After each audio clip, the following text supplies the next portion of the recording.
বাসায় আমাদের প্রায় সময় বিকেলবেলায় মানে এই নাস্তাটা নিয়ে এত বেশি ঝামেলায় পড়তে হয় কি বলবো।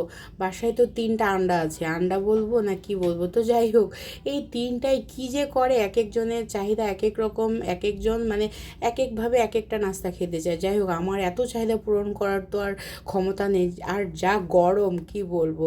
আসসালামু আলাইকুম, কেমন আছেন সবাই? আশা রাখছি সবাই অনেক বেশি ভালো আছেন।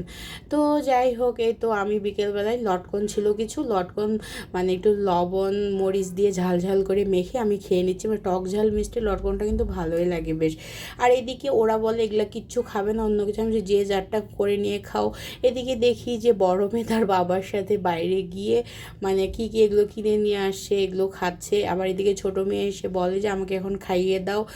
তো কি আর করা, কিনে নিয়ে এসে তাকে খাইয়ে মানে একটু ঠান্ডা করলাম আর কি। এদিকে মানে মেয়ে মানে মেয়ে দুটো ঝামেলা শেষ। এদিকে ওর বাবা দেখে আবার কি খাচ্ছে, বলে যে আমি আমার জন্যও নিয়ে আসছি। এটা মেবি হচ্ছে চিকেন গ্রিল। তো যাই হোক, আমি ইদানিং বাইরের খাবারটা খুব কমই খাচ্ছি, মানে আসলে অনেক দিন ধরেই ভাল লাগে না তেমন একটা।